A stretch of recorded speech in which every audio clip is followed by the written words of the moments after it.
అందరికీ నమస్కారం. జై శ్రీరామ్. భారత్ మాతాకి జై. ఈరోజు అర్జున విషాద యుగంలోని మరో 2 శ్లోకాలతో మీ ముందుకు వచ్చాను. అంతకంటే ముందు ఒక చిన్న విషయం తెలియజేయాలి. మన వీడియోస్ చాలామంది చూస్తున్నారు, కానీ సబ్స్క్రైబ్ చేసుకుంటలేరు, అలాగే లైక్ చేస్తలేరు, కామెంట్ చేస్తలేరు.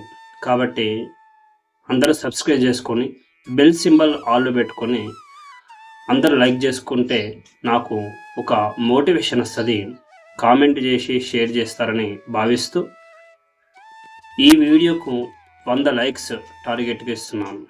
గత భాగంలో మనం ఏం నేర్చుకున్నాం అనేటువంటి విషయాన్ని చెప్పుకొని ముందుకు సాగుదాం.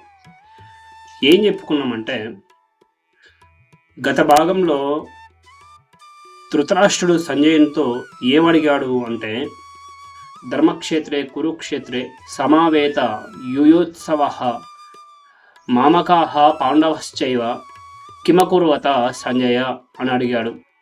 అంటే దాని అర్థం ఏంటంటే, సంజయుడితో ధృతరాష్ట్రుడు ఏమంటున్నాడంటే, ధర్మక్షేత్రమైనటువంటి పుణ్యక్షేత్రమైనటువంటి కురుక్షేత్రంలో కలుసుకున్నటువంటి నా పుత్రులు, అలాగే పాండురాజు యొక్క పుత్రులు యుద్ధం చేసే కుతూహలంతో కలుసుకొని ఏం చేస్తున్నారు అని అడిగాడు. ఇందులో మనం ఒక విషయాన్ని గమనించాలి అని చెప్పుకున్నాం. అది ఏమిటి అని అంటే, ఆ విషయం ముఖ్యంగా ఆ ధృతరాష్ట్రుడు ఏమనుకున్నాడు అంటే, పుణ్యక్షేత్రమైనటువంటి కురుక్షేత్రం కలుసుకొని అక్కడ పుణ్యక్షేత్రమైన కురుక్షేత్రంలో ఉన్నటువంటి దుర్యోధనుడి యొక్క మనసు మారిందేమో, పాండవులతో సంధి చేసుకున్నాడేమో అని అనుకొని అలా ఆశగా అడిగాడు. ఇక ఈ రోజుటి భాగంలో మనం ఎట్లాంటి విషయాలు చర్చించుకుందాం అని అంటే, ధృతరాష్ట్రుడు ఆ యొక్క సంజయునితో అడిగిన తర్వాత సంజయుడు ధృతరాష్ట్రునితో ఏం చెప్తున్నాడు అని అంటే, సంజయ ఉవాచ దృష్ట్వా తు పాండవానీకం విహూఢం దుర్యోధనస్తదా ఆచార్యముపసంగమ్య రాజా వచనమబ్రవీత్. దృష్ట్వా తు పాండవానీకం వ్యూఢం దుర్యోధనస్తదా ఆచార్యముపసంగమ్య రాజా వచనమబ్రవీత్ అని చెప్పాడు ఆ యొక్క సంజయుడు ధృతరాష్ట్రునితో. దీని ప్రతి ఒక్క పదానికి అర్థం తెలుసుకొని ముందుకు సాగితే మనం అందులో ఉన్నటువంటి విషయాలు చర్చించుకోవడానికి అవకాశం ఉంటుంది. కాబట్టి మనం ముందుకు సాగితే, సంజయ ఉవాచ, సంజయుడు ఇలా చెబుతున్నాడు.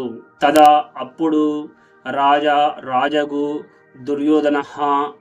దుర్యోధనుడు వ్యూఢం వ్యూహంగా ఏర్పాటు చేయబడిన పాండవానీకం పాండవ సేనను దృష్ట్వాతో చూసిన తర్వాత ఆచార్య గురువు అయినటువంటి ద్రోణాచార్యుని ఉపసంగమ్య అంటే దగ్గరికి వెళ్ళి వచనం అబ్రవీత్ ఇలా పలుకుతున్నాడు, చెబుతున్నాడు. ధృతరాష్ట్రునితో సంజయుడు ఇలా చెప్తున్నాడు. అది ఏమిటి అంటే, అప్పుడు రాజు అయినటువంటి దుర్యోధనుడు వ్యూహంగా ఏర్పాటు చేయబడి ఉన్నటువంటి పాండవ సేనను చూసి గురువైన ద్రోణాచార్యుని దగ్గరికి వెళ్ళి ఇలా చెబుతున్నాడు. లోకంలో నేను ఎలాంటి విషయాలు అర్థం చేసుకున్నాను అని అంటే, కురుక్షేత్ర యుద్ధభూమిలో దుర్యోధనుడు వ్యూహంగా ఏర్పాటు చేయబడినటువంటి పాండవ సేనను చూసి బలంగా ఆత్మస్థైర్యంగా కాన్ఫిడెన్స్తో ఉన్నటువంటి ఆ యొక్క పాండవ సేనను చూసి దుర్యోధనుడు భయపడి ఆ గురువు అయినటువంటి ద్రోణాచార్యుని దగ్గరికి వెళ్ళి ఇలా మాట్లాడుతున్నాడు. ఏం మాట్లాడుతున్నాడు అనేటువంటి విషయం నెక్స్ట్ శ్లోకంలో చెప్పుకుందాం. దానికంటే ముందు చిన్న మాట మాట్లాడుకుందాం. అదేంటంటే, ఈ పాండవ సేనకు సైన్యాధిపతి ఎవరు, అలాగే పాండవ సేన మొదటి రోజు ఎట్లాంటి వ్యూహం ఏర్పాటు చేసింది అనేటువంటి విషయాన్ని ఎవరైనా కామెంట్ బాక్స్లో కామెంట్ చేస్తే ఖచ్చితంగా ఆ కామెంట్ను చూపించి తర్వాత నెక్స్ట్ వీడియోలో ముందుకు సాగిపోతాం. ఇక్కడ ఈ వీడియో చూస్తే పాండవ సేన ఎలాంటి వ్యూహాన్ని ఏర్పాటు చేసింది, పాండవ సేనకు అధ్యక్షుడు ఎవడు అంటే సైన్యాధ్యక్షుడు ఎవరు అన్నటువంటి విషయాన్ని ఈ వీడియోలోనే మీకు ఒక చోట వస్తుంది మాటల్లో భాగంగా. కాబట్టి గమనించి అది కామెంట్ చేస్తారని భావిస్తూ ముందుకు సాగిపోదాం. ఇక ఈ శ్లోకంలో మనం చాలా ముఖ్యమైన విషయాలు గ్రహించాలి. అయితే ఆ విషయాలు ఏమిటంటే ధృతరాష్ట్రుడు కురుసింహాసనంపై కూర్చున్నాడు అని అందరూ తెలుసు. అలాగే ఇక్కడ దుర్యోధనుని రాజు అని చెబుతున్నాడు సంజయుడు. అంటే దీంట్లో రెండు విషయాలు ఉన్నాయి. ఏంటి అని అంటే సాధారణంగా రాజు కొడుకైనా రాజైనా ఒకటిలాగా భావిస్తారు. సామాన్య ప్రజానికం కానీ అలాగే రాజోద్యోగులు కానీ ప్రజలందరూ కూడా భావిస్తారు. కాబట్టి రాజులాగే ట్రీట్ చేస్తారు, అందరికీ తెలుసు. ఇంకొక రంగంగా తీసుకుంటే మనం ఏం తీసుకోవాలని అంటే కౌరసేనలో ఒకానొక సేనకు అధ్యక్షుడుగా ఉన్నటువంటి అంటే ఒకనొక సేనకు సైన్యాధిపతిగా ఉన్నటువంటి ద్రోణాచార్యుడి దగ్గరికి రాజప్రతినిధిగా అంటే రాజులాగా వెళ్తున్నాడు. కాబట్టి రాజు అనేటువంటి పదం సంజయుడు వాడి ఉండొచ్చు. మేధావులు ఏమంటుంటారంటే గురువు పెద్దనా రాజు పెద్దనా, రాజు పెద్దనా గురువు పెద్దనా అని అంటుంటారు. ఇక్కడ ద్రోణాచార్యుడు గురువే, అదైతే వాస్తవమే. కానీ ద్రోణాచార్యుడు ఇక్కడ సైన్యాధిపతిగా అంటే ఒకానొక సైన్యానికి అధిపతిగా ఉన్నాడు. మనం కౌరవుల యొక్క సేనకు అధిపతి ఎవరనంటే ఫస్ట్ భాగంలో మనకు భీష్ముడు కనిపిస్తాడు. కానీ ఇక్కడ ఒకానొక సేనకు అధిపతిగా ఉన్నాడు. అయితే ఇక్కడ ద్రోణాచార్యుడు గురువు అయినప్పటికీ ఇక్కడ గురువుగా లేడు. ఒక సైన్యంలోని ఒకానొక సైన్యానికి అధిపతిగా ఉన్నాడు. కాబట్టి ఇక్కడ దుర్యోధనుడు రాజుగా భావించి ఉండవచ్చు అని నేను చెప్తున్నాను. ఈ రాజు పెద్దనా గురువు పెద్దనా అని రకరకాలుగా వాదిస్తే అది వితండవాదం అవుతుంది, కానీ అది ఏమీ కాదు. కాబట్టి వాళ్ళను మనం ఏం చేయలేం. ఇక్కడ ముందుకు సాగిపోతే ఇక అంశంలోకి వెళ్తే రాజైన దుర్యోధనుడు ఒకానొక సైన్యానికి అధిపతి అయినటువంటి ద్రోణాచార్యుడి దగ్గరికి వెళ్ళి ఉండవచ్చు అని అంటే మనం ఇక్కడ మూడు విషయాలు గ్రహించాలి. అవి ఏమిటి అంటే వజ్రము అనేటువంటి వ్యూహాకారంలో ఉన్నటువంటి పాండవ సేనను చూసి అందులో ముఖ్యంగా భీముణ్ణి అర్జునుణ్ణి అలాగే అక్కడ ఉన్నటువంటి దృష్టద్యుమ్నుని ఇట్లాంటి గొప్ప గొప్ప వాళ్ళను వీరులను చూసి ఆ యొక్క దుర్యోధనుడు భయపడి ఉండొచ్చు. అందుకోసమే కొంచెం సలహాలు కానీ లేదా సూచనలు చేయడానికి అడగడానికి వెళ్ళి ఉండొచ్చు. ముందుగా గురువు జ్ఞానవృద్ధుడు ఒకనొక సైన్యానికి అధ్యక్షుడుగా ఉన్నటువంటి వాడు. కాబట్టి ఆ ద్రోణాచార్యుడి దగ్గరికి వెళ్ళి యుద్ధంలో ఎట్లాంటి వ్యూహం మనం ఏర్పాటు చేయాలి అని అడగడానికి వెళ్ళి ఉండొచ్చు.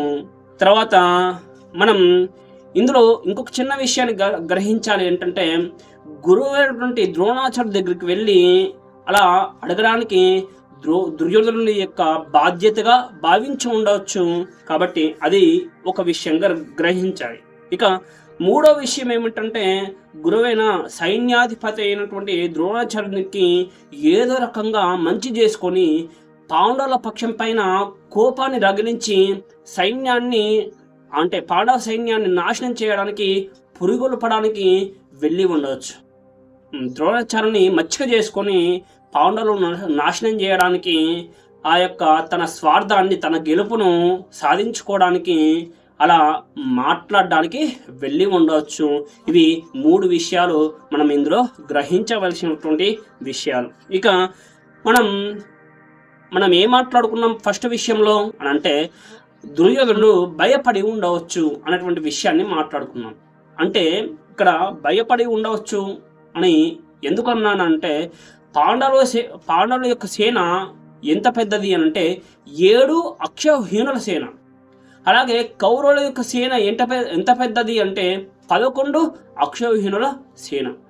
ఇక్కడ నెంబర్ పరంగా చూస్తే ఎవరికి గెలుపు వరించేటువంటి అవకాశం ఉంటుంది అని ఎవరికైనా అడిగితే ఖచ్చితంగా అందరూ చెప్తారు దాదాపుగా దుర్యోధనుడికి ఆ యొక్క గెలుపు వరించేటువంటి అవకాశం ఉంటుందని చెప్తారు. అయితే మనం ఇక్కడ ఏమి గ్రహించాలి అంటే, దుర్యోధనుడు ఎందుకు భయపడి ఉంటాడని గ్రహించాలి అంటే, ఏం గ్రహించాలంటే, ఇక్కడ దుర్యోధనుడు యొక్క సైన్యం పెద్దది అయినప్పటికీ కూడా భయపడడానికి కారణం ఏంటంటే, దుర్యోధనుడి దగ్గర అధర్మం ఉన్నది కాబట్టి భయపడి ఉండవచ్చు. ఇక మనం ఈ వీడియో ప్రకారంగా చూసుకుంటే, రెండవ శ్లోకం అర్జున విషాద యోగం, భగవద్గీత ప్రకారంగా అర్జున విషాద యోగం ప్రకారంగా చూసుకుంటే మూడో శ్లోకాన్ని మనం మాట్లాడుకుందాం. అర్జున విషాద యోగం మూడో శ్లోకం ఎవరితో చెప్తున్నారంటే, దుర్యోధనుడు ద్రోణాచార్యుడికి చెప్తున్నాడు.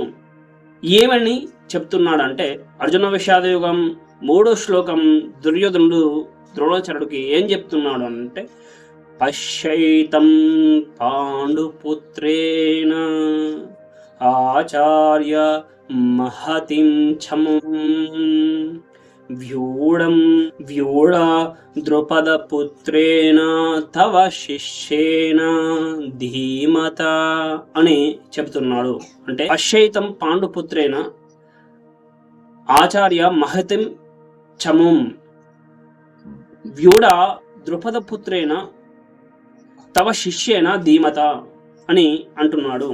ఇక్కడ మనం ప్రతి పదానికి అర్థం తెలుసుకొని భావం చెప్పుకుని ముందుకు సాగిపోతే మనం కొన్ని విషయాలు చర్చించడానికి అవకాశం ఉంటుంది. అంటే ఆచార్య, ఓ గురువర్య, తవ నీ యొక్క శిష్యుడైన, ధీమత బుద్ధిశాలి అయిన, ద్రుపదపుత్రైన ద్రుపదరాజు యొక్క పుత్రుడైనటువంటి దృష్టద్యుమ్నుడి చేత వ్యూహముగా ఏర్పాటు చేయబడి ఉన్నటువంటి పాండుపుత్రానం, పాండురాజు యొక్క పుత్రుల యొక్క ఏతం ఈ యొక్క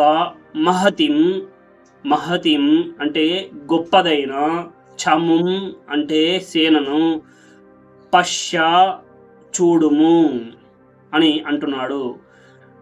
ఆ యొక్క దీని భావం ఏంటంటే, బుద్ధిశాలి అయిన మీ యొక్క శిష్యుడైనటువంటి ద్రుపదరాజు యొక్క పుత్రుడైనటువంటి దృష్టద్యుమ్నుని చేత ఏర్పాటు చేయబడినటువంటి, వ్యూహంగా ఏర్పాటు చేయబడినటువంటి పాండవుల యొక్క గొప్పదైన సేనను చూడుము అని చెబుతున్నాడు. ఏ మాటకు ఆ మాట చెప్పుకోవాలి. కాబట్టి దుర్యోధనుడు ఒక గొప్ప రాజనీతిజ్ఞుడు, ఒక చాణక్యం కలిగినటువంటి వాడు. ఎట్లాంటి వారిని ఎలా రెచ్చగొట్టాలటువంటి విషయం అతనికి బాగా తెలుసు. కాబట్టి ఇక్కడ దుర్యోధనుడి యొక్క రాజనీతిని మెచ్చుకోవాలి. ఏం చేస్తున్నాడంటే, దుర్యోధనుడు ద్రోణాచార్యుడి దగ్గరికి వెళ్ళి ఏమని మాట్లాడుతున్నాడంటే, ఓ గురువర్య, మీ శిష్యుడైనటువంటి బుద్ధిశాలి అయినటువంటి ద్రుపదరాజు యొక్క పుత్రుడైనటువంటి దృష్టద్యుమ్నుని చేత ఏర్పాటు చేయబడినటువంటి పాండవ సేనను చూడుము. వ్యూహంగా ఏర్పాటు చేయబడినటువంటి పాండవ సేనను చూడ. దృష్టద్యుమ్నునికి ద్రోణాచార్యుడికి ఒక వైరం ఉన్నది. ఆ వైరం గురించి మనం ముందు భాగంలో మళ్ళీ మాట్లాడుకుందాం. కానీ తర్వాత మనం ఇక్కడ గ్రహించాల్సిన విషయాలు చెప్పాలి కాబట్టి మనం ఇక్కడ సందర్భోచితంగా మాట్లాడుకుందాం. అది ఏంటంటే, ద్రుపదరాజుకు ద్రోణాచార్యుడికి శత్రుత్వం ఉన్నది. కాబట్టి ద్రుపదరాజు తపస్సు చేసుకొని ద్రోణాచార్యుడిని చంపడానికి ఒక పుత్రుని పొందుతాడు. అలాంటి పుత్రుడు ఎవరంటే దృష్టద్యుమ్నుడు. ఆ దృష్టద్యుమ్నుడు ద్రోణాచార్యుడి దగ్గరికి వెళ్ళి శిష్యరేఖం చేసుకొని అన్ని విద్యలు నేర్చుకుంటారు. అట్లాంటి దృష్టద్యుమ్నుని చేత వ్యూహంగా ఏర్పాటు చేయబడినటువంటి పాండవసేనను చూడుము, మీకు చంపడానికి వచ్చాడు అని చెప్పి రెచ్చగొట్టి పాండవసేన పట్ల అలాగే దృష్టద్యుమ్నుని పట్ల కోపాన్ని అలాగే ద్వేషాన్ని రగిలించడానికి ప్రయత్నం చేస్తున్నాడు. అయితే ఇక్కడ మనం ఈ వీడియోలో చాలా సమయం పూర్తయింది కాబట్టి ఇక మిగిలినటువంటి శ్లోకాల్లో అన్ని ఆసక్తికరమైనటువంటి విషయాలు మాట్లాడుకుందాం. కాబట్టి మనం ఈరోజు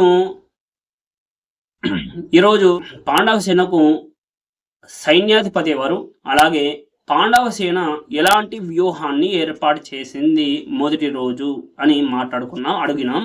కాబట్టి దానికి కామెంట్ చేస్తారని ఆశిస్తూ, పాండవ సేన యొక్క అధ్యక్షుడు ఎవరు, అలాగే వ్యూహం ఏంటి అని చెప్తారని ఆశిస్తూ ఈ వీడియోను ముగిస్తూ ధన్యవాదాలు. జై